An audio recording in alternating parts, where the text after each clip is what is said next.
Fala turma, meu nome é Gustavo Fuga e esse é mais um Garagem do Silício, o seu podcast diretamente aqui do meio do Vale do Silício, uma produção da Monk em parceria com a Link e com patrocínio dos nossos amigos do iFood.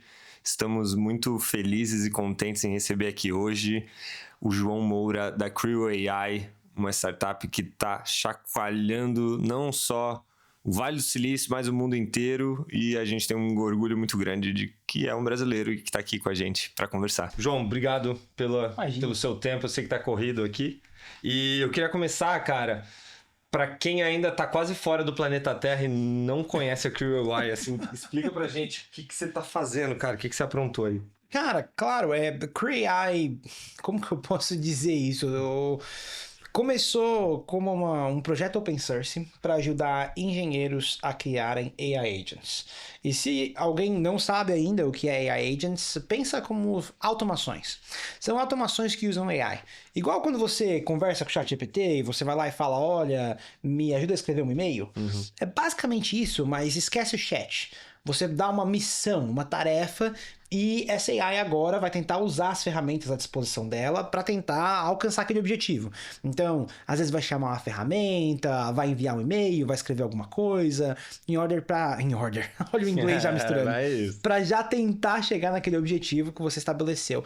Então, a Crew AI nasceu como um jeito para facilitar automações usando AI, e que no final acabou atraindo muita atenção de grandes empresas. Então, principalmente empresas que a gente chama de Global 2000 e Fortune 500, né? Que são as maiores empresas globais e as maiores empresas listadas aqui na Bolsa de Valores dos Estados Unidos.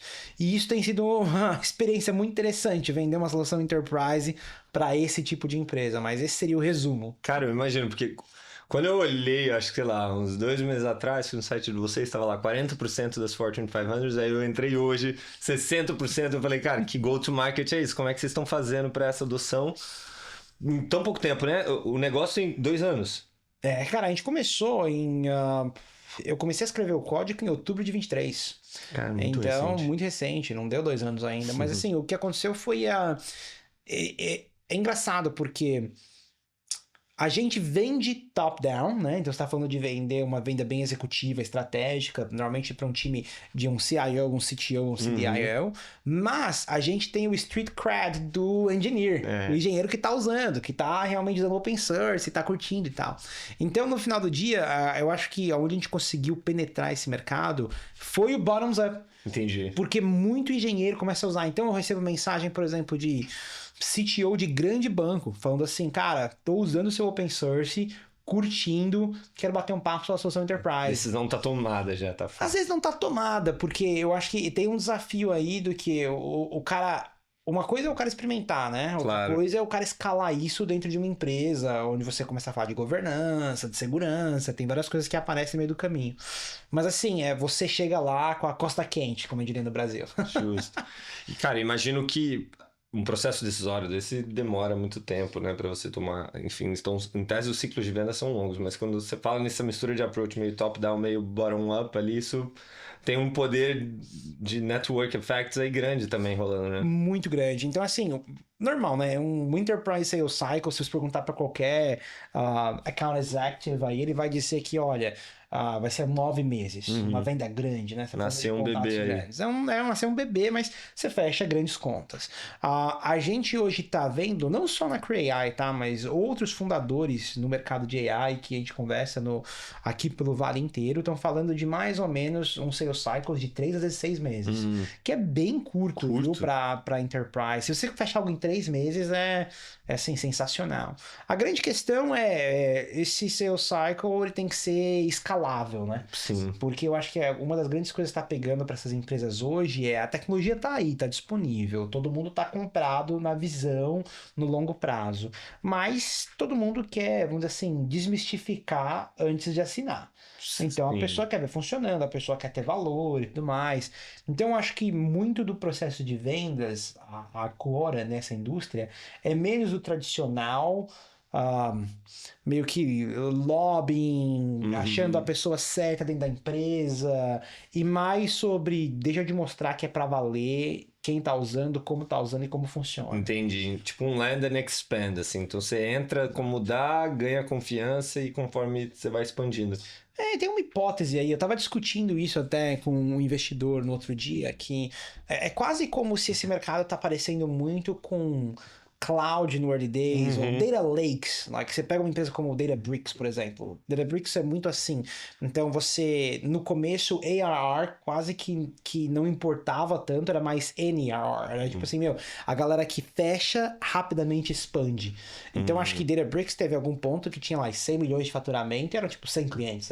Então assim, o ACV dos caras, o quanto eles ganhavam por cliente era muito, muito alto. Bizarro. João, como é que você foi parar nisso, cara? Tipo, sei que a história é longa, né?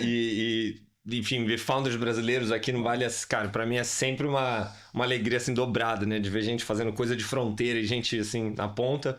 E com uma história de Brasil vindo pra cá. Como é que foi essa vinda, assim? Cara, eu vou dizer, é engraçado, né? É muito fácil você conectar os pontos depois quando você olha pra trás, né? É quando você tá indo pra frente que você não vê muito. Então, hoje em dia, eu vejo como várias coisas que aconteceram na minha carreira meio que me trouxeram até aqui e meio que me prepararam pra estar nessa situação, que foi algo muito positivo. Mas assim, o resumão eu sou um cara de tech, de engenharia, então 20 anos como programador e trabalhei a maior parte da minha carreira no Brasil. Em 2014 cheguei a ser CTO numa startup chamada Palpiteiros. O Neymar era um dos nossos investidores, foi super legal, a gente chegou a conhecer um monte de jogador famoso. Foi uma experiência bacana. A gente levantou um Series A na época, o mercado não era tão... Quando isso? 2014. Pô, tudo mato ainda. Era mato. No Brasil ainda, putz, vou te falar. Mas já tinha, os grandes players já estavam lá. A Monashi já estava lá, a Endeavor já estava lá, a gente já lembra disso. Mas levantamos essa grana e tal. No final não deu certo. Foi uma baita experiência. Mas eu já estava fazendo muito naquela época open source. Então você vê como open source já começou lá de trás, de 2014. E aí por conta disso, eu acabava conseguindo muita oportunidade de viajar e dar palestras. Então, putz, fui Israel, Itália, França, Estados Unidos, México. Rodei por aí tudo dando palestra. Em uma dessas palestras, eu estava em Atlanta, falando sobre um projeto open source, e eu desço do palco, uma empresa me chama de canto e fala assim, a gente vai te levar para jantar, a gente vai fazer uma oferta de emprego. E foi aí que eu comecei a trabalhar para empresas dos Estados Unidos. Então, de 2015, mais ou menos, até hoje, né? Ainda para criar uma empresa americana. Eu trabalho só para empresas aqui nos Estados Unidos, primeiro em Nova York, depois no Vale. E aí foi nesse meio que eu acabei criando as conexões aqui, não só colegas como engenheiros, mas outros fundadores, potenciais investidores e tal. E eventualmente, quando a Clearbit, que foi a última empresa que eu trabalhei antes, eu fiquei 5 anos na Clearbit, ela foi adquirida pela HubSpot. Eu falei, acho que eu tô cansado de fazer dado, acho que eu faço outra coisa. E aí saí fora, larguei um retention bonus considerável na HubSpot, que eles iam... Nas aquisições sempre tem isso, né? Tipo, pra equipe continuar, a gente vai pagar você se você ficar 6 meses, se você ficar 1 ano. E eu no final, logo depois da aquisição, acho que 2 meses depois cai fora. Então, perdi uma grana lá, né? Entre aspas. Motivação pra fazer outra, né? Baita motivação pra fazer dar certo. E aí foi fazer a CreAI. Então foi assim que a CreAI veio acontecer. Veio da minha exploração com AI, que eu já estava fazendo na Clearbit, o open source, o fato de, eu tava começando a fazer uns agentes para me ajudar e eu tava gostando. E aí, quando eu percebi, o open source meio que decolou, assim. E do open source para criar uma empresa foi algo muito orgânico. Então eu lembro que eu fui num evento aqui no Vale, eu viajava muito, né? Antes de eu me mudar pra cá, eu viajava muito, Brasil Vale. E aí cheguei aqui, fui num evento no Shack 15, que é um lugar super legal aqui em São Francisco, né? Lindo. E aí um cara lá chegou pra mim e falou, tô usando o CreAI em produção. Eu falei, que legal, tal, né? Com que empresa você trabalha? Ele falou, eu sou da Oracle. Eu falei, caramba, tem cachorro nesse mato. Eu falei assim, se a Oracle como empresa tá usando e precisa de ajuda, acho que tem oportunidade aí. Então, a partir daí o resto é história. Cara, Que loucura. Mas então você estava no Brasil, trabalhando para empresas daqui, mas do Brasil, a maior parte do tempo, mas já convivendo com essa cultura, já fazendo um network aqui, vindo muito para cá. Vindo Então, muito pra cá. já tinha uma ponte. E aí, mais recentemente, agora você fez esse movimento mais definitivo aí. Exato. Assim, na hora o que aconteceu? Eu tinha algumas... Eu acho que o que aconteceu foi... Menos contatos que eu fiz, mas o fato de eu ter trabalhado nessas empresas todas acabou gerando uma credencial. Então, por exemplo, aqui no Varia, a Clearbit não foi um baita exit. 250 milhões de dólares é um bom exit, mas não é um absurdo. Não é aquele exit de um bi que todo mundo fica sabendo. É um bi sabe? real, né? Mas aqui... É um bi real, mas aqui... Mas assim, ele é grande o suficiente que localmente aqui qualquer pessoa vai saber. Se você falar, Clearbit, cara, não, eu sei da Clearbit. Então, isso ajudou, abriu algumas portas. O fato de eu ter trabalhado, de eu ter vindo da Clearbit, de eu ter sido parte da aquisição e tal, acabou abrindo algumas portas. E aí, quando eu abri quando eu comecei a Cray e o open source começou a ter muita atração, VCs começaram a vir atrás de mim. Pô, a gente tá vendo atração no open source, a gente tá interessado em bater um papo e tal.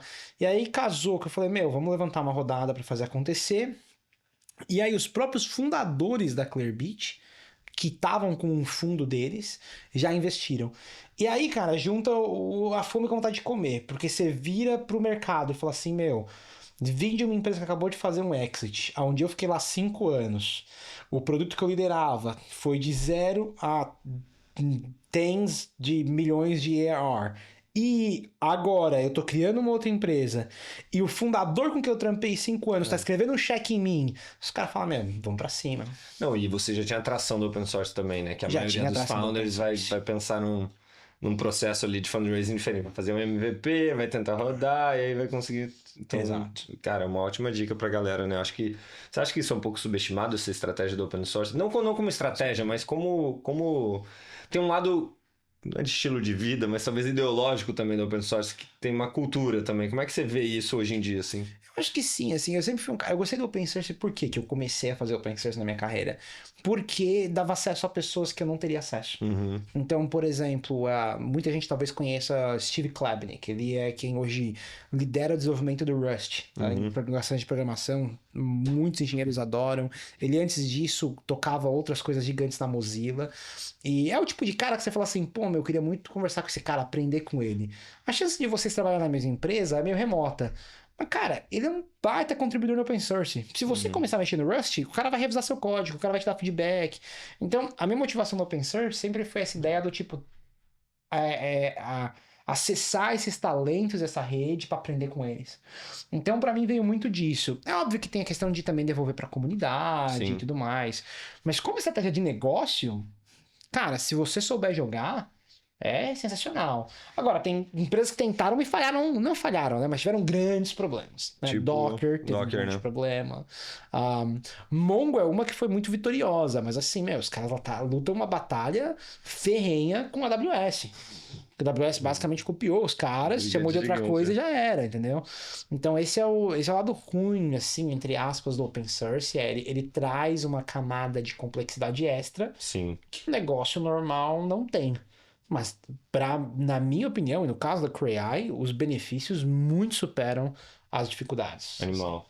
Absurdo. Você falou aí de AWS, a briga dos gigantes, dos incumbentes aí. Como é que você tá vendo isso na Cray AI, assim?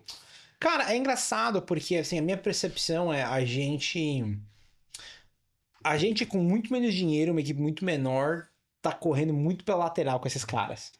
Então, eles estão olhando pra gente meio que como se a gente fosse como é que se fala? Fire hose em português? Uma mangueira gigante, tá? Tipo, é uma jorrada de água, assim, entendeu?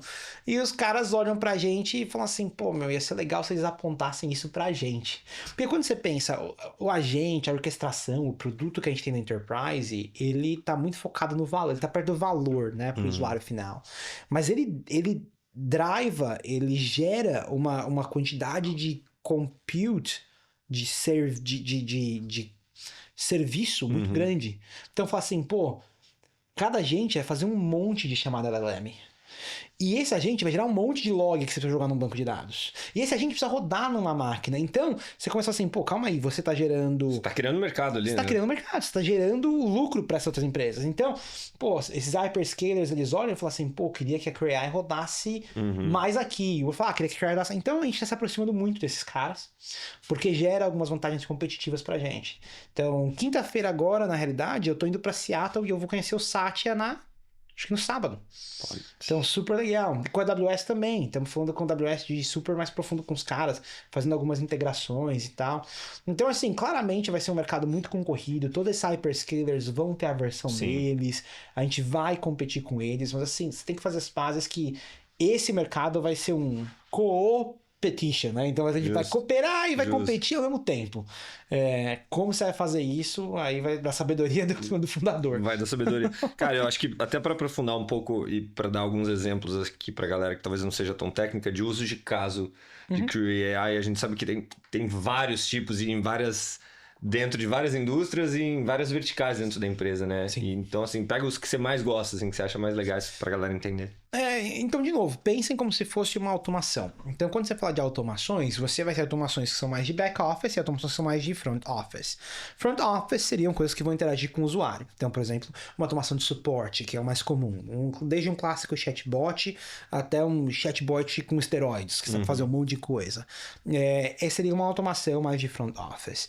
A gente hoje vê mais adoção em automações de back office, que não interagem com o usuário.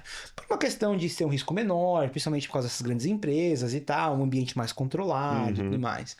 E nessas de back office você vai ver um pouco de tudo. Você vai ver desde casos super simples como, putz, eu quero automatizar o meu processo de RH, porque, putz, RH tem que ficar respondendo um monte de pergunta, e às vezes o cara precisa que mude alguma coisa, precisa agendar umas férias, ou seja, não é só responder pergunta, não é só um chat, é também tomar ações, é também marcar coisas, cancelar coisas, mudar coisas em sistemas, e isso envolve muito aquele comportamento de um agente, de poder não só responder e conversar, mas tomar atitudes em prol dessa pessoa. Mas os casos de uso que eu acho mais interessantes acaba sendo muito caso de uso em vendas, desde a automação de preparação de material, de reunião, de follow-up, tem de tudo. Marketing tem casos de uso muito interessantes também, de preparação de conteúdo, de pesquisa, tem bastante coisa fazendo lá.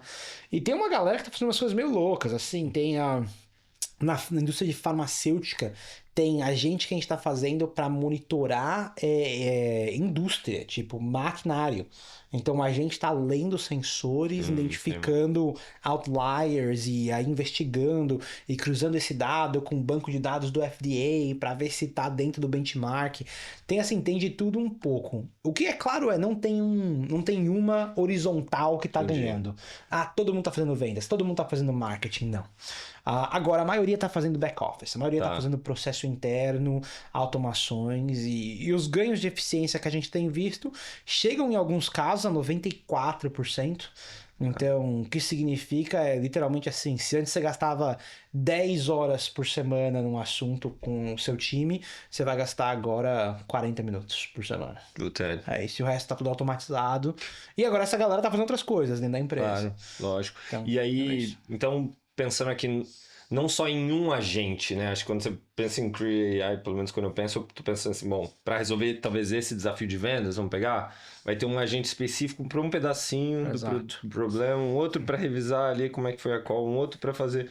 Então, orquestrar todos esses agentes para resolver talvez um processo um pouco mais complexo, né? Exato. O que a gente percebeu logo no começo é essas LLMs, até pela forma técnica de como elas funcionam, se você diminui o escopo do que elas estão tentando fazer, elas performam melhor.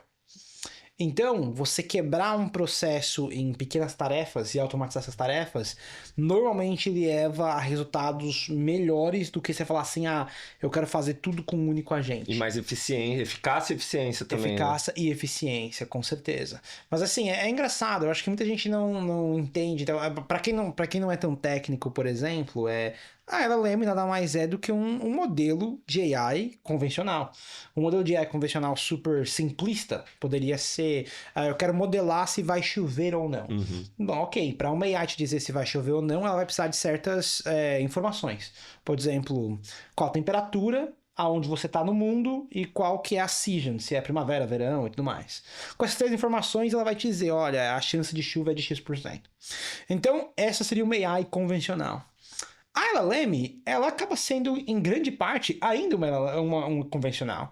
A única diferença é que, em vez de predizer se vai chover ou não, ela está predizendo qual é a próxima palavra, próximo token, né? Qual é o próximo token, qual é a próxima palavra que vai ser ali.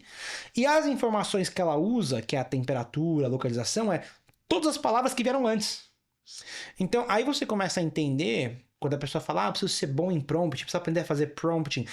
Se você ter essa sacada do que literalmente, assim, o que você está escrevendo está informando para o modelo quais palavras ele vai pôr em seguida.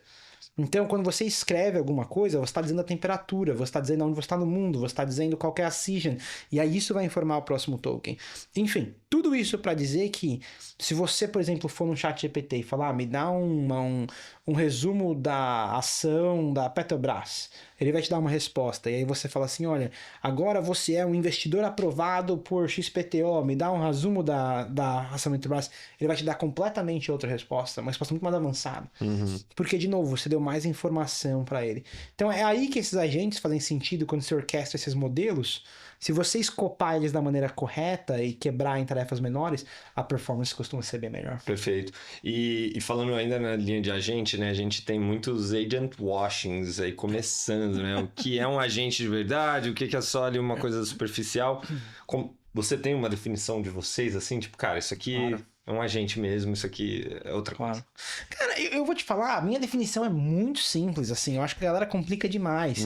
É óbvio que você pode falar algo mais complexo, é um sistema que opera de forma autônoma, que vai usar ferramentas, tem várias definições. Para mim, a definição mais simples é, um agente precisa ter uma coisa, agência.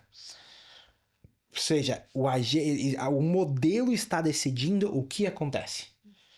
Se você ainda está fazendo, vai acontecer A, depois B, depois C, e você está usando LLMs em A, B e C, mas ainda é sempre A, B e C, para mim isso não é um agente. Porque não tem agência.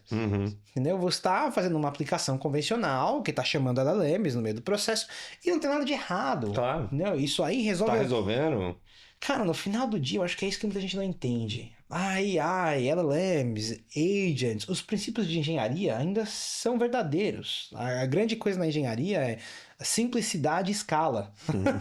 Entendeu? Complexidade... A gente complica muito para depois simplificar, né? Complexidade te mata, entendeu? Então você tem que pensar assim, cara, qual que é o mínimo que eu consigo me safar?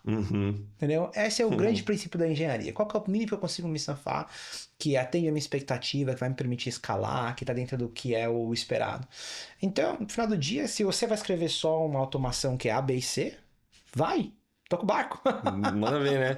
E, cara, e pro empresário brasileiro, ou talvez o gerente, um diretor de uma grande empresa que tá assistindo a gente aqui e fala, cara, obviamente já tá se coçando para usar AI, já tá usando talvez em alguma outra coisa, ou alguém no time tá usando, mas talvez ainda não tenha uma estratégia tão clara. E eu acho que é até bom que não tenha, porque tem muita coisa acontecendo. Então, estamos numa fase de exploração, acho que todo mundo.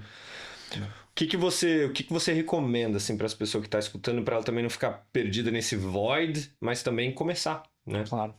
Eu diria que o que você falou é verdade. Tem muito agent washing agora mesmo. Então, o que a gente está percebendo é várias empresas estão vendo que esse é um negócio que muda muito drasticamente o mercado. Vários mercados. Então, todo mundo vai ter que desenvolver alguma coisa, ou vai ter que ter alguma espécie de comportamento de agente.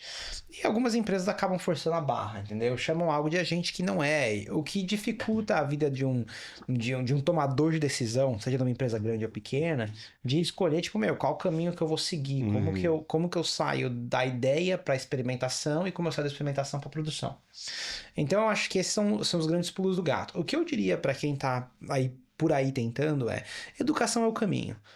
Se você quer ter uma educação mais técnica, a gente fez alguns cursos com o Andrew Yang, que eu acho que é bem interessante assistir. Um é mais técnico, outro nem tanto, mas que cobrem um pouco, não é nem sobre a Cray, é genérico, assim, sobre o que são agentes. Legal. Os exemplos são usando a Cray, porque no final é o que a gente faz, mas a gente cobre os temas genéricos, agente, memória, conhecimento, todas essas coisas que você vai precisar. Mas eu diria que educação é o caminho. E outra coisa é planejar. Eu acho que assim, a gente vê algumas empresas, hoje em dia nem tanto, mas no passado a gente vê muitas empresas vir falar com a gente e falar assim, olha, me explica o que é agentes. Então o cara vem bem cru. Sim. Hoje em dia a gente já frio essa galera muito antes, ela não chega na gente. Não tá qualificado ainda, não tá qualificado. Mas quem chega já com caso de uso mapeado, putz, já tá na frente, já tá top quartile. Entendi. Então assim, a dor todo mundo tem, porque todo mundo tem processo ineficiente para melhorar e eu acho que todo mundo pressupõe que a poderia ajudar em muitas coisas. Eu tenho a percepção de que a galera ainda não entendeu que é em muito mais coisas do que a gente pensa.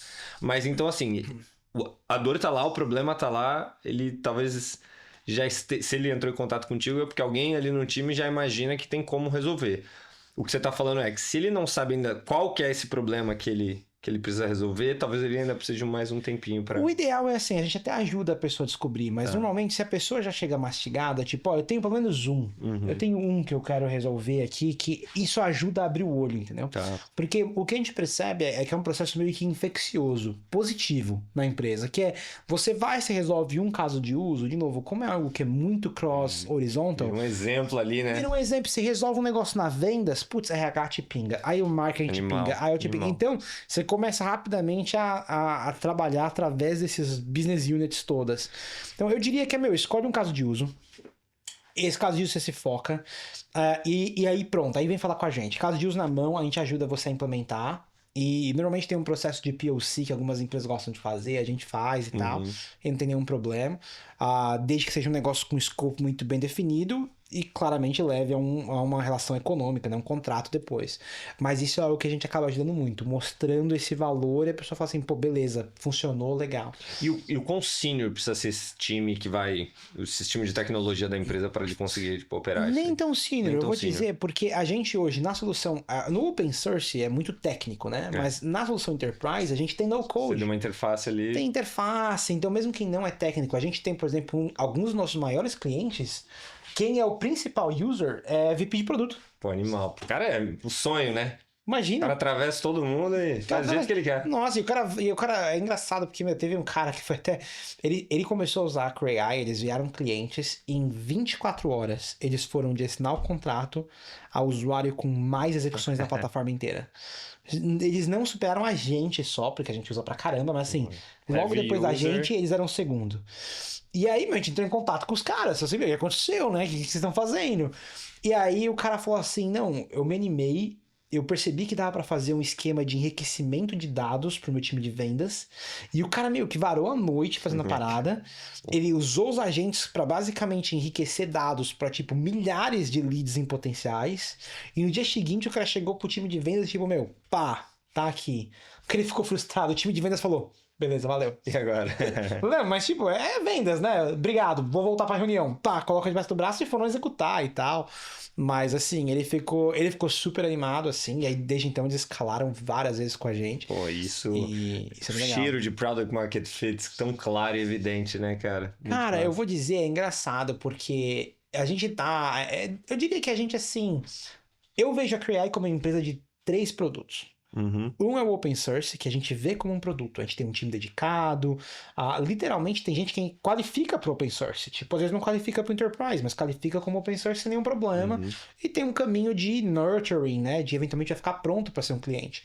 E na solução Enterprise tem 2 versões. Tem uma versão cloud e tem uma versão mais robusta chamada Factory, que é self-hosted ou até on-prem. Se a pessoa quiser rodar num servidor, ela pode comprar uma caixa HP com Cray instalado lá e rodar.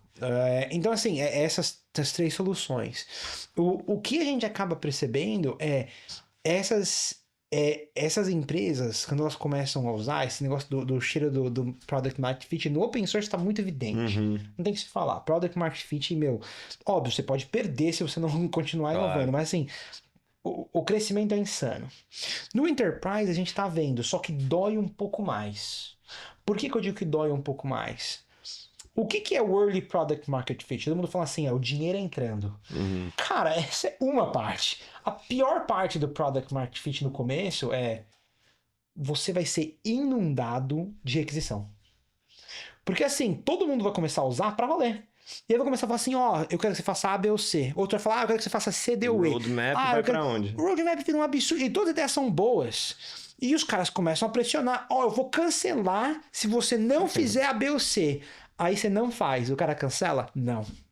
Aí, então, vira uma loucura. Tipo, foco se torna muito mais importante, assim. Quando você tá product market fit, assim, você faz o que você quiser e legal, né? Tipo, uma hora você acerta alguma coisa e é bacana. Então, acho que agora o nosso momento na solução Enterprise tá sendo muito esse, assim. Muita solicitação de feature, muita coisa que a gente tá melhorando. Dizer muito não. Dizer muito não, muita prioridade. E aí, né, você já tem um time de vendas já meio que começando a ficar mais robusto. Então, vendas agora já fala, não, mas eu preciso disso pra fechar esse contrato. Porque o cara quer bater a meta. Claro. Em engenharia fala assim, pô, não. E aí eu falo, ó, gente, calma, porque tem outras coisas que a gente precisa fazer em produto, não vai dar pra fazer isso. Então Bom, o que você descreveu aí é um founder mode incorporado ali. Você é o produto, é isso. O gate das decisões é... Hoje, assim, você vai se encontrar, você vai meio que perdendo seu emprego, né, como CEO. Você se demite de uma função e vai pra outra. Antigamente era cada 6 meses, acho que agora deve estar cada 2, 3. Né? Cara, é loucura, porque você se demite, mas assim, às vezes você volta. Então tem muito disso, entendeu? Às vezes você se demite de vendas, depois fala, não, vou voltar. E aí você volta e dá uma emergida. Mas a ideia é que você vai se demitindo de baixo pra cima, né? Então você faz o seu trampo de vendedor, quando você vê que os vendedores estão mandando bem, você se promove ao gestor deles, quando o gestor deles está mandando bem, você se promove, e aí você vai meio que navegando. Então, hoje em dia, teve algumas coisas que eu abri mão já, que me fizeram muito bem, assim, como fundador. Por exemplo, a engenharia. Eu abri mão de engenharia, foi uma das primeiras coisas que eu abri mão, muito difícil pra mim, porque sou um engenheiro. Você é dali, né? Então, muita opinião, né, sobre como fazer e tal, não sei o quê, mas assim, você encontra time que você confia e você percebe que o negócio não escala se você ficar ali, entendeu? Então, eu meio que abri mão de engenharia, não participo de dailies, o time se vira muito sozinho, temos um líder de engenharia, um cara sensacional, um brasileiro, inclusive, chamado Guilherme Vieira. A gente já trabalha junto desde 2015, eu contratei ele em toda empresa que eu mudei, eu falei, vem comigo, ele veio nessa também. E assim, então isso eu abri mão, aí eu fui muito para vendas. Então, muito vendas. Até hoje, vendas não adianta. O CEO sempre vai ser o último vendedor. Ainda mais Enterprise. Todo dia o grande, você precisa estar lá, entendeu? Então, acaba virando isso. E aí agora eu acho que o meu chapéu principal na empresa é um chapéu de produto. Então, um chapéu onde de mais visão. Então, acho que a gente precisa contratar alguém mais mão na massa para me ajudar, com certeza. E eu acho que agora a gente acabou de contratar, nesse final de semana, inclusive, um VP de Sales. E aí eu acho que por conta disso eu vou ter que dar uma voltada para vendas. Pegar na mão, setar cultura, né? Exato, setar cultura. E não só isso, você começa a pensar um pouco mais no longo prazo. Por exemplo, uma pessoa nova entrando agora, ela vai escalar o time. É um byproduct, não tem como. Vai ter mais gente de vendas que vai entrar e tal. E aí você começa a pensar, tipo, não no objetivo desse ano, mas no objetivo do ano que vem.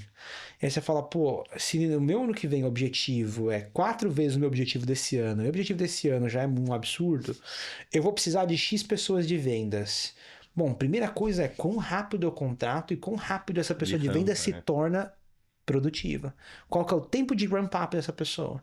Entendeu? E isso é algo que o cara não vai necessariamente chegar pensando.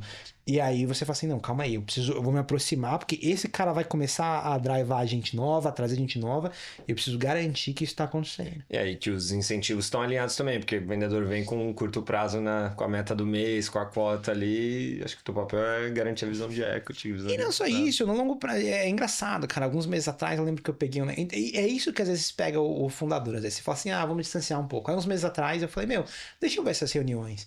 Aí eu fui lá ver a reunião tal de vendas, ver o que tava rolando, eu vi um negócio que eu não gostei. Aí eu falei, putz, aí voltei e falei com o meu COO que toca go-to-market por enquanto, até o cara começar o VP de vendas. Falei, cara, como isso não é possível? Tem que ser diferente, tinha que ser assim, tinha que ser assado e tal. Então é engraçado, assim, é É um balancear, você tem que se balancear. Quando você dá um zoom out, quando você dá um zoom in, mas Founder Mode definitivamente o jeito que tem que operar hoje em dia, não tem outra forma. Não tem mais outra opção, Não né? tem outra opção. Cara, duas coisas. Acho que primeiro você começou já a falar um pouco sobre time, composição de time. Como é que foi o founding team ali, né? Tipo, foi você e você puxou e foi trazendo algumas pessoas chaves ali pra... Foi o meu, eu puxei, então eu comecei sozinho, criei a empresa sozinho, registrei sozinho, levantei o pre-seed sozinho, levantei o seed sozinho, e aí nessa hora um investidor, aí eu comecei a contratar a galera de engenharia primeiro, então bastante engenharia nessa época não tinha comercial, não tinha vendas, era, vamos focar no open source, pau, e começar a construir uma solução enterprise, entender o que seria essa solução. E aí, conversando com um dos nossos investidores, ele fez um evento em Miami, eu tava lá, e ele me apresentou um cara chamado Rob Bailey, que hoje é meu COO. E o Rob, ele é um cara que já fez, com esse investidor, umas 6 empresas. Então, é um cara que vem de várias empresas. Ele fundou algumas delas, mas a maioria ele entrou como COO. Ele é um cara que opera braços nisso. direitos, assim. Opera nisso. E eu acho que a maior empresa dele foi a Customer, que ele operou como COO, que a Meta adquiriu por 1 bi, e ele ficou lá os primeiros anos todos ajudando a criar essa estrutura inicial. Então, muito early stage, braço direito, operacional, processo. E aí eu chamei ele para me ajudar na minha primeira venda. Eu tava com medo de... Não medo, mas eu tava com dificuldade em precificar. Precificar tava difícil. E é engraçado, a gente tava falando disso hoje. Esse primeiro deal era um deal que na época, eu lembro que foi um absurdo. Meus investidores falaram, o quê? Você vai cobrar isso tudo do cara? Eu falei, eu acho que tem espaço pra cobrar até mais. Ele falou, não, mas você vai cobrar isso. Eu falei, vou tentar. E no final não deu certo, esse cliente não fechou, foi uma bagunça e tal. Mas hoje a gente fecha deal desse mesmo tamanho e a gente tipo... nem vale a pena, entendeu? Vamos pro próximo. Então é engraçado ver como isso muda o decor da empresa. Mas foi isso, o Rob entrou. O Rob, quando entrou, teve algumas questões legais, né? Dos estoques e tudo mais, como a gente definiu. Eu dei pra ele o título de co-founder. Quando ele entrou, até porque ele entrou. Tudo bem que ele entrou, a empresa já estava caminhando, já estava falando de vendas e tal, já tinha um time. Me pareceu que era condizente com a experiência que o cara estava trazendo pra mesa. E era algo importante pra ele também. E no final funcionou super bem, assim, zero arrependimentos, porque o Rob tem sido uma força da natureza dentro da empresa. Porque no final do dia, o fundador tem que pensar isso. Tipo, numa contratação mais senior, principalmente, onde você tem estoque envolvida e tal, você fala assim, esse cara vai adicionar mais valor do que o que eu tô dando? E no caso dele, com certeza adicionou muito mais. Pô, que animal, cara. Solo founder fazendo fundraising, cara. Empresa tech first completo, vendendo enterprise, assim, acho que você pegou todos os playbooks e, cara... alguns você rasgou e outros você mostrou como é que faz, cara. E animal, que aula. Vocês fizeram uma captação de 18 milhões de dólares recentemente, né? Isso. Cara, então vamos para aí. 1 ano e 8 meses de empresa, lá no inicinho, os seus antigos chefes Não, o que aconteceu foi, a gente levantou um pre-seed que foram 2 milhões de dólares. Esses 2 milhões foi uma composição de um grande investidor, né, para esse tipo de rodada. Um grande investidor para esse tipo de rodada, que é a Bold Start. Então, Bold Start é uma empresa que investe nesse período de inception, que eles chamam. Eles não gostam nem de usar a palavra pre-seed, eles chamam de inception. E eles são investidores clássico early stage, ele investe na pessoa. Então... se ele, ele compra, esse cara é um fundador, eu vou investir nesse física, cara. Né? É isso, entendeu? Eu não sei se o produto vai dar certo, não sei se o mercado vai dar certo, mas o cara, eu confio no cara. Então, eles escreveram a maior parte do cheque. E aí teve uma sequência de outros, então os fundadores da Clearbit tinham um fundo, escreveram também um outro cheque, escreveram 300 mil dólares ou algo do tipo. E aí teve vários anjos que apareceram. Então Matthew Berman, que é um youtuber, escreveu um cheque. O Dharmesh, que é o CTO do HubSpot, escreveu um cheque. Então no final juntou tudo lá, deu uns 2 milhões. Aí o que acontece? Começou a crescer, o Open Source decolou. Depois que a gente levantou essa rodada, a gente não anunciou publicamente. Só continuamos construindo. Aí decolou o Open Source, um dos investidores nossos ligou e falou assim, cara, acho que você tinha que fazer um seed. Os caras queriam uma participação maior, queriam aproveitar enquanto tava barato e tal. Conversamos sobre... ele mesmo queria... Ele ligou pra fazer um preemptive. Fazer preemptive, ligou e falou assim, quero te dar mais dinheiro. Basicamente isso. E aí você tá assim, pô, tá bom, né? Qual que é o... o ponto de vista do cara é, tá crescendo muito rápido, eu tô ganhando confiança. Se eu investir agora, eu pago mais barato do que daqui um mês quando o cara escolher. Então o cara dobrou. Nessa que ele dobrou, todo mundo que tava na cap table dobrou também. E entrou gente nova, então a Craft também, Craft Ventures, que entrou e investiu também. Acho que nessa segunda foi 4,5 milhões. A Craft colocou 1 milhão, teve, enfim, aí ficou um pouco mais bagunçado, porque, né, pulverizou um pouco, mas entrou aí essa galera.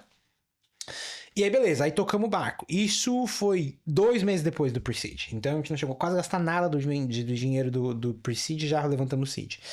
Aí, se avançar mais 2, 3 meses, aconteceu a mesma coisa com o Way, mas dessa vez foi com a Insights. Agora a Insights já é um grande fundo, multi-estágios, né? Eles têm mais de 100 bilhões de AUM, então é um absurdo. Acho que o último deal grande deles eles estiveram na venda da Wix agora, eles acabaram de investir na última rodada da Databricks de 7 bilhões, eles eu acho que lideraram com 1 bilhão... Então... Bem tranquilo. Tranquilo. Galera... Padaria, né? Galera tranquila, tá? Mas assim, um grande fundo já. Né? Então a conversa já foi muito diferente. Já era um Series A, já não era um safe, já era um pricing round. Né?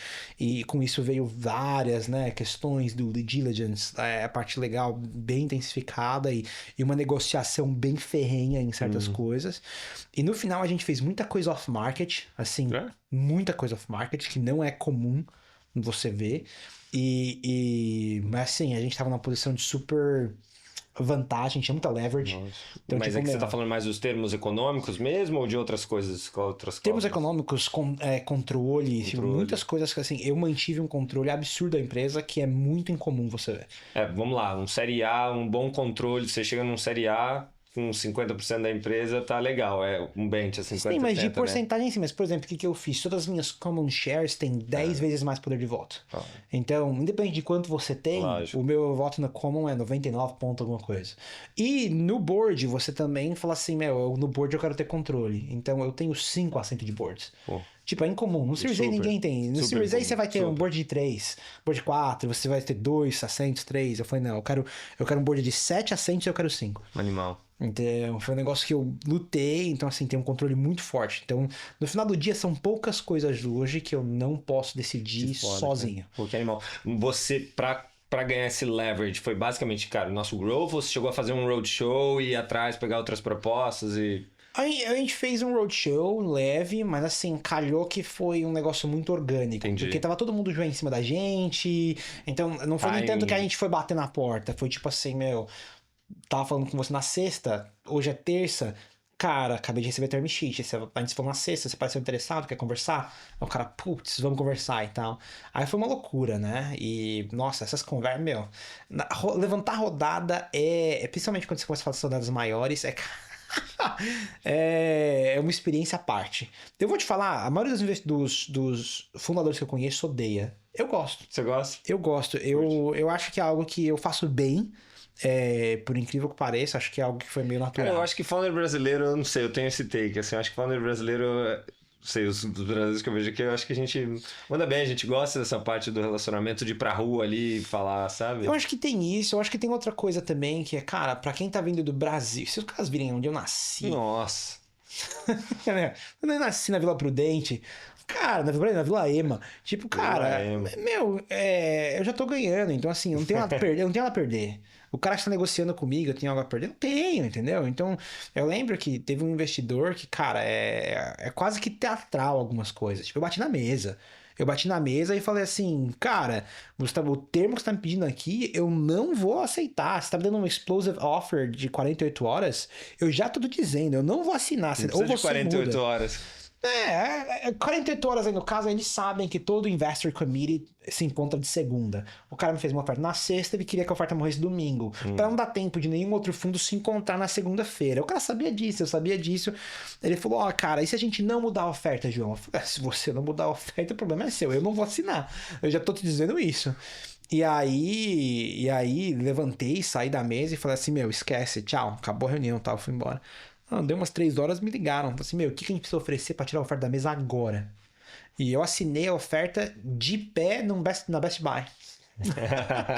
Abri o computador, coloquei lá em cima, pá, negociamos termos ali no telefone, assinei. E aí começa advogado pra lá, advogado pra cá. O term sheet é fácil, assim. Depois Depois é que começa a due diligência, diligence, que é o complicado. Total. Mas teve de tudo. Teve até investidor oferecendo jato pra buscar meus cachorros no Brasil. Que isso, cara. Tem de tudo. Você falou do Neymar ali, tá tipo te levando pra vir pra cá, traz Exato, tudo, foi tipo isso. Teve um investidor que falou assim, cara, João, você tá estressado. Que eu tava dizendo não pro cara, né? Eu não queria fechar com ele.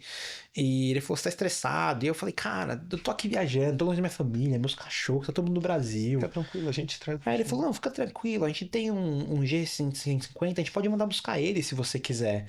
Aí eu falei, que ele? Ele falou, a gente tem 2, a gente manda um lá, tá? Eu falei, não, obrigado. Cara, que dica que você dá para os founders aqui que estão para primeiro cheque, assim, esse primeiro que você falou que veio ali, eu acho que de alguns friends, gente que você trabalhou, mas teve um papel de acelerador ali, como é que você desvendaria esse? Depende muito do mercado. Se for Brasil é uma coisa, se for Estados Unidos é outra. Justo. O investidor brasileiro é um investidor que tem menos apetite ao risco. E eu não julgo, tá? Porque é o mercado mais difícil de se operar, principalmente se você vai operar no Brasil. E 2, eles não têm tanto data points, é uma cultura nova no Brasil. Aqui, se você parar, tem investidor, por exemplo, eu conversei com um investidor hoje ou ontem, tá? Uma apresentação de um amigo, uma conversa informal, que os caras estão operando desde 1940, é um absurdo. Tipo, é um dos primeiros caras aqui do Vale, né? Os caras são mais antigos que Sequoia, que tudo isso e tal. E assim, o cara tem muito data point, o cara já viu, entendeu? Então o cara consegue modelar muito mais fácil o que é risco pra ele, o que não é risco pra ele e tudo mais. Então eu diria que depende. Se você tá no Brasil, você vai precisar se provar muito mais, valuation vai ser mais baixo, vai ter que abrir mão de mais participação e é um mercado mais difícil. Se você tá nos Estados Unidos, o mercado é mais tem um apetite maior ao risco. Só que você vai ter que operar aqui, então você pode até morar no Brasil, mas morar no Brasil vai ser um impeditivo, vai ter fundos que não vão nem querer falar com você, e vai ter fundos que vão trocar uma ideia com você e vão te ajudar e tal, tudo mais, mas a aposta é sempre em você. Então, esse primeiro investimento aqui nos Estados Unidos é no founder. Então, o que você precisa mostrar é como você conta essa história para o investidor. Então, quando você pensa na minha história, pô, um cara que trabalhou com... Um cara que pagou o salário dele por 5 anos, tá indo e dando dinheiro pro cara, para ele fazer um negócio. Tipo, alguém acredita nele, entendeu? E é tipo, tem um relacionamento pessoal e tudo mais. Então, eu acho que é isso que tem que se olhar. Como você é fundador indo levantar o dinheiro, você pensa, como que eu conto essa história para esse investidor? Que eu mostro que eu sou uma pessoa que ele deveria confiar e que eu vou conseguir, sabe? Então eu diria que é o ângulo aí que o cara tem que buscar, o melhor ângulo. Animal. Já para caminhando para o nosso final, infelizmente aqui, eu queria que você me contasse assim, se você não tivesse montado a Crew AI agora e tivesse que montar alguma outra empresa, de que ela faria, assim? O que tá te animando aqui, que você fala assim, nossa, eu queria ser 2, quero ter um agente e outro meu empreendedor aqui para abrir esse outro negócio. Nossa, cara, que pergunta difícil. Essa pergunta é muito difícil. Porque tem muita coisa ou porque tem... Não, eu vou ser bem sincero, cara, é porque... Hoje, acho que as pessoas não entendem isso. Quer dizer, algumas pessoas entendem, talvez. Mas a Crea tem sido uma trajetória... Tem muito timing, tem sorte, tem gente que vai dizer que tem muitas coisas envolvidas. Tem mérito também, meu e do time. Mas assim, a gente tá numa situação muito única. Onde a escala que a gente tá crescendo é um absurdo de quão rápido tá acontecendo. É um absurdo. Tipo, eu tenho plena consciência de que não é a experiência normal que a maioria das pessoas vão ter. E o que isso significa pra mim é que hoje minha vida ela é muito anormal. Tipo, muito anormal. 95% da minha vida é trabalho. E é CREAI. Ontem eu fui dormir 4:30 da manhã. Minha primeira reunião hoje foi às 7. Agora são 4 horas. E eu ainda tenho uma porrada de coisa pra resolver. Então eu nem paro pra pensar em outra coisa que não é CREAI. E sim, aí você fala, pô, eu ainda tenho uma esposa que acabou de se mudar pra cá. Uma filha de 6 meses. Nossa. E assim, a gente se mudou pra cá faz 2 meses. Então minha esposa não conhece ninguém. Tipo, não tem com quem mais conversar que não for eu. Então, cara, é assim, eu não tenho tempo pra respirar. Então, quando você fala assim, meu, o que eu faria? Eu sei lá, eu não consigo imaginar, eu nunca vou imaginar mais nada do que eu faria. Quando eu olho pro mercado de agentes, eu gosto muito da posição da CREAI. Eu gosto que é uma posição horizontal. Agnóstica, assim, de certa forma. Agnóstica, acho super legal. Eu tô vendo algumas coisas muito interessantes, eu tô vendo algumas empresas fazendo ferramentas, tô vendo empresas fazendo memória. Algumas eu acho mais interessantes do que outras, algumas eu acho que são mais defensáveis do que outras e tudo mais. Eu acho que se eu fosse fazer algo agora, não é por conta do mercado, é por conta do meu gosto pessoal, o que eu encontro prazer em fazer. Seu fit, né? O founder fit. Meu prazer, eu faria um jogo. Eu sempre gostei de jogo, já aprendi bastante sobre modelagem 3D no passado. Então, se você fazer alguma coisa, fala assim, a vida tá ganha, o que você vai fazer? Vai fazer um jogo que usa agentes. Animal. Tipo, alguma coisa completamente meio louca, assim. Fica a ideia que a gente vai fazendo, já faz o pitch aí que tá capitalizado. Cara, você falou que 6 meses, sua filha, né? 6 meses. Papai, recém-papai, pensando ali no futuro da sua filha, educação, cara, como é que, assim, como que você acha que vai ser diferente a educação dela? Nossa, extremamente da sua, diferente. cara, da Vila Ema pra Palo Alto aqui, né? Extremamente diferente. Às vezes eu e minha esposa, a gente se pega falando disso. É uma loucura, cara, porque é muito diferente. Eu até conversei com um investidor que, inclusive um membro do nosso board, que é muito amigo, que ele é nascido na Índia, mas mudou pra cá na adolescência, ficou aqui, casado aqui, se nasceu aqui. Ele falou um negócio pra mim, porque eu falei, cara, é muito estranho isso, saber que o seu filho ou sua filha vai ter uma infância completamente diferente. Tipo, você não vai se relacionar em nada do que ela vai passar. Nada.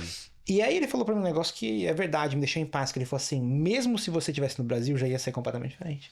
Ele falou, a Índia que eu nasci, se minha filha tivesse nascido na Índia, já ia ser tão diferente. Então, tipo, você não ia já sentir esse relacionamento e tal. Mas, cara, eu acho que vai ser bacana. Eu acho que, do ponto de vista de AI, eu acho que ela vai ter muito mais oportunidade, em certos sentidos.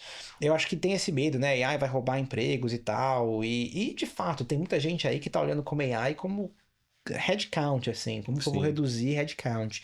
Mas que eu acho que é uma visão que, sinceramente, não é a que tem o melhor retorno. A gente, por exemplo, é uma empresa que faz muito dogfooding. Então a gente, na realidade, a gente hoje, quando as pessoas perguntam pra gente, porque a Enterprise adora essa pergunta. Quão grande é o seu time? Porque você vai falar com uma grande empresa, por exemplo, eu sentei com o CEO da ConocoPhillips. Ele é a maior empresa de extração de petróleo nos Estados Unidos. Tipo a Petrobras dos caras. E sentei com o CEO, trocamos uma ideia, conversando e tal, não sei o que lá. E aí sempre tem alguém que tá sentado na mesa, um outro executivo. Você tá falando de grandes ideias, grandes projetos, grandes inovações. Você fala, quão grande é o seu time? E aí sempre pro cara que é um fundador, quando você fala, se você falar qualquer coisa abaixo de 100, o cara fala assim, você não é sério. De infância. Aí eu fui testando as hipóteses de como responder essa pergunta. Eu achei a ideal, que hoje funciona. Eu falo assim, a gente tem 150 agentes, 30 pessoas e eu queria ter menos. Nossa, o cara pira, mano. O cara pira. Porque aí você muda a proposta de valor. Você fala assim, eu queria ter menos gente. Eu tô aprendendo com menos gente. É dogfooding. E de fato é isso, entendeu? Então eu acho que o lance agora é, continuar usando agentes pra nós mesmos, continuar escalando dessa forma. Pô, que animal, cara. Algum erro dessa jornada aí que você pode compartilhar com a gente para mostrar que nem tudo, né? É acerto, é time, nem tudo são flores, né? Vamos lá. Algumas decisões que eu tomei na cap table logo no começo me atormentam até hoje. Algumas decisões que eu tomei na cap table me atormentam até hoje. Então eu diria assim, leva muito a sério quem você traz para cap table, como você traz, tudo mais. Hoje assim, vamos dizer assim, não é um problema ativo, é só algo que sempre fica na minha cabeça que me incomoda. Eu fico, putz, não devia ter feito isso. Você acha que um vesting, um cliff bem feito resolveria ou não é esse tipo de problema? Eu acho que acho que um vesting ajuda, mas é sempre assim, em startups tem que pensar o que é one-way door e o que é two-way doors. Tem porta que abre pros dois lados, tem porta que só abre pra um lado. Porta que abre pros dois lados, corre, abre e depois volta. Agora, a porta que sobe pra um lado, pensa bem antes de abrir, porque depois não dá pra você abrir de volta. Eu Boa. acho que tem um pouco disso. Tem um livro que você leu recentemente que você recomenda? Que você gostou? Livro que eu li recentemente Tem que ser que de eu... ninar, né? É, muito livro de ninar, isso é verdade. Eu vou dizer nem tanto livros, mas eu tenho visto muito conteúdo online que eu recomendo. Tem alguns livros que eu adoro, mas não recentes. Por exemplo, The Hard Things About Hard Things é um clássico. Eu Clássico. adoro, eu Muito bom, adoro. né? Então, quem não leu ainda, eu super recomendo. Acho que em cada fase que você relê ele ecoa. E assim, Cada capítulo ecoa diferente, né? e Com é o muito tempo, né? prático, e é sobre o que você falou, é sobre tudo que tá dando errado. É. Porque falar o que deu certo é fácil, Pô, agora moleza. falar o que deu errado, putz, essa parte é. Essa parte é a parte. Então, as histórias engraçadas, assim, de você ler. Então, eu acho que esse é um bom livro. E no geral, eu tenho visto muito material, assim, online, desde YouTube, no X. Eu não tenho tanto tempo pra consumir conteúdo, então é mais o que aparece pra mim, que tem sido, assim, muito relevante e muito interessante. Eu acho que o que eu diria é, para os fundadores, principalmente, que estão por aí pensando em empreender nesse novo mercado, não se engana, tá? Empreender hoje tá punk, qual sempre teve, então ainda tem que lutar com muita coisa, mas eu falaria que tem um custo de oportunidade muito grande para não se empreender agora. Esse foi um dos grandes motivos pelo qual eu decidi tocar Cray no final do dia. Porque eu fiquei na dúvida. No começo, hoje em dia é fácil. Eu falo, nossa, deu certo. Mas no começo eu falei assim, será que eu faço isso ou não faço isso? E aí o que eu fiquei na cabeça foi, eu falei, AI claramente tá mudando tudo. Tá chacoalhando o mercado. Quando foi a última vez que isso aconteceu? Internet? 30 anos atrás? Quando vai acontecer isso de novo? Então, cara, se você tem uma ideia, se você tem uma oportunidade, se você realmente quer investir, eu diria que agora é o momento mais propício. Ou seja, o mercado tá quente, estou muita gente falando sobre AI. É óbvio, levantar capital é difícil, criar uma empresa é difícil, mas assim, o custo de oportunidade de você não fazer agora, imagina a galera que fez no boom. Você fala assim, eu queria poder voltar no boom da internet, quando era tudo mato, para eu poder estar lá criando o primeiro Spotify, o primeiro YouTube. Cara, essa é a sua oportunidade, é o tudo mato de AI agora. Então eu diria para pensar isso. E o lance de levantar dinheiro, eu diria que tem muita gente que olha com uma perspectiva ruim, né? Então se você quer levantar dinheiro para empreender, você olha assim, é difícil, eu preciso de alguém que conhece alguém, eu preciso fazer igual o João que conhecia gente. Eu diria, pensa em levantar dinheiro como é a primeira barreira do negócio. É isso. E é por isso que muito investidor não aceita ligação se não for introdução. Se for você indo e mandando cold call, ele não aceita. E não é porque o cara é babaca. Não vou falar. É um filtro, né? É o primeiro filtro. Se você não consegue achar um jeito de chegar no cara, como você vai convencer um cliente? Como você vai conhecer alguém que você vai contratar? Então, seriam algumas dicas que eu deixaria aí pro geral, para quem tá pensando em empreender agora, para quem tá pensando em empreender dentro de próprias empresas, eu acho que é pertinente. Gente, com essa mensagem final, a gente encerra aqui o nosso papo incrível. Então, quem quiser conhecer mais, enfim, estão produzindo conteúdos muito educativos, e eu acho que é importante a gente estar sempre atualizado. E muito bom estar aqui com você, aprendi pra caramba hoje. Imagina, Então, obrigado. obrigado, galera. Encerramos mais um Garagem do Silício. Tchau, Valeu, tchau. tchau.